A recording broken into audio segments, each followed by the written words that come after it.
Magandang umaga po sa inyong lahat. Ito po ang aming reaction video sa buod ng Noli Me Tangere. Buod ng Kabanata 16 hanggang 30. Si Sisa ang ina ni Basilio at Crispina. Ang asawa niya ay si Pedro na labis ang kasamaan at pagkagahaman. May bisyo si Pedro gaya ng pag-inom ng alak at sabong. Bibihira lamang kung umuwi ng bahay si Pedro at kadalasan pang sinasaktan ng asawa kung hindi nakapagbibigay ng perang pambisyo. Ganoon na lamang ang pagkabigla ni Sisa matapos na tumambad sa kanyang harapan si Basilio na duguan ang kanyang noo at bakas ang matinding takot sa mukha nito. Kinuha ng sakristan mayor si Crispin sa bintang ng pagnanakaw nito. Nang sumunod na araw, nagtipon-tipon ang mga manong at manang sa simbahan upang pag-usapan ang indulhensya plenaria na siyang mahahango sa purgatorio ang mga kaluluwang nagdurusa. Hindi na malayo ng mga nag-uusap ang pagdating ni Sisa na may dalang isang bayong ng gulay, prutas at isda para sa kura paroko. Tumambad sa kanyang paningin ang kusinero at sakristan, ngunit hindi sila nito pinansin. Hindi makapaniwala si Sisa sa mga binabanggit nila.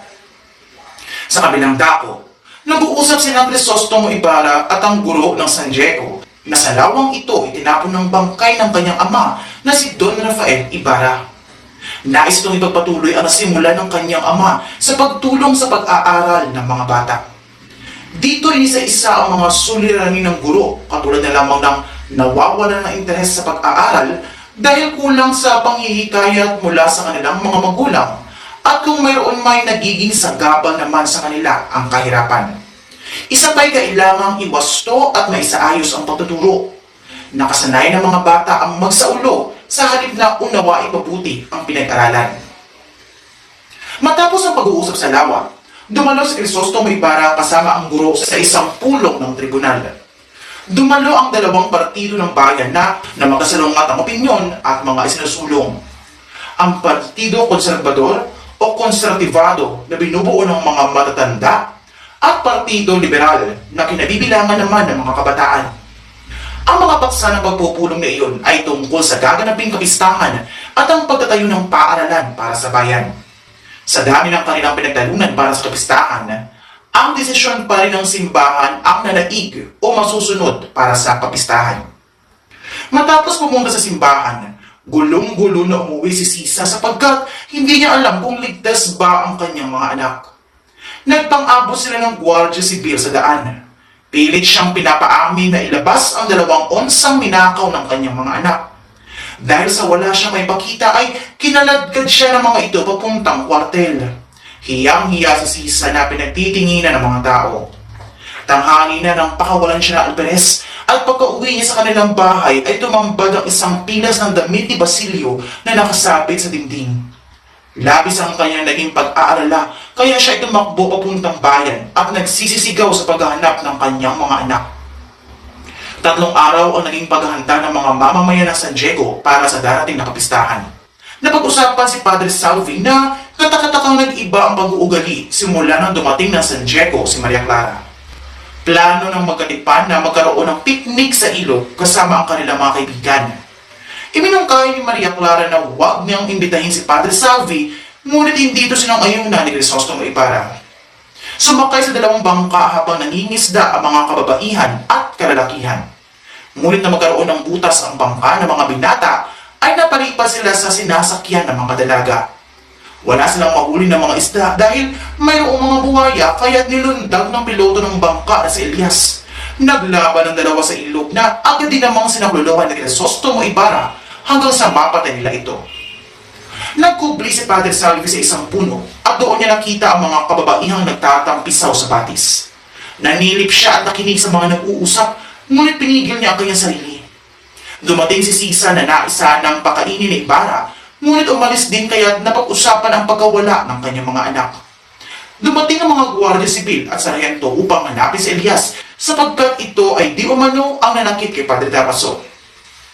Nang sumunod na araw, pumunta si Ibarra sa bahay ni Piloso Potasio upang humingi ng payo tungkol sa paaralan na nais niyang pasimulan. Sinunungat naman ito ng Pilosopo at iminungkahi sa mga kinikilalang tao sa lipunan tulad ng kura dapat isang kunin ni Ibarra ang kanyang mga binabalak. Ika-10 ng Nobyembre at bisperas ng kapistahan sa San Diego. Handa na ang lahat sa bisperas pa lamang mula sa mga panangti, dekorasyon, paputok, pagkain, musika at mga programa. Samantala, tinatapos na ang bahay-paaralan na pinapagawa ni Ibarra malapit sa kanyang tahanan sa pamamatnubay ni Ñol Juan. Dahil dito ay marami ang humanga sa kanya, ngunit marami din ang naging palihim niyang kaaway. Malaking handaan ang nakatakdang maganap sa bahay ni Kapitan Tiago at higit na marangya kaysa sa bahay ng ibang mayayaman sa San Diego. Isang relikaryong ginto o locket ang pasalubong ng ama kay Maria Clara. Namasyal sila at sa isang sulok na daan ay may isang ketongin na tumawag ng pansin ni Maria Clara, kaya't inilimos nito ang locket na kabibigay pa lamang ng kanyang ama. Nakalathala sa isang aklat na dyaryo sa Maynila ang karangyaan at pagdiriwang ng kapistahan sa loob ng 3 araw. Sinulatan ni Maria Clara si Ibarra dahil ilang araw na niya itong hindi nakikita. Hiniling din niyang siya ay dalawin ng binata at imbitahan siya nito sa pagpapasinaya ng bahay-paaralan na kanyang ipinatayo. Ikatlo at ang huling araw ng kapistahan sa bayan ng San Diego. Handa na ang lahat para salubungin ng kapistahan. Sinimulan ng mahabang prosesyon ng iba't ibang santo. Makikita ang pagkakaiba ng antas o diskriminasyon sa lipunan. Siksikan ng mga tao sa loob ng simbahan hanggang sa labasan. Ang misa ay bayad para sa kabanalan ng lahat sa halagang 250 piso. Mas mabuti na magbayad ng mahal sa misa na makapagdadala ng kaluluwa sa langit kaysa sa impyerno kung kumensya. At ito po ang aming natutunan sa buod ng No Limit ang Ere. Ang epekto ng pang-aapi ng mga Espanyol. Ang paglaki ng pagkakaisa. Kahalagahan ng paglaban sa pang-aapi. Papel ng mga kababayan sa pagbabago. Kahalagahan ng edukasyon.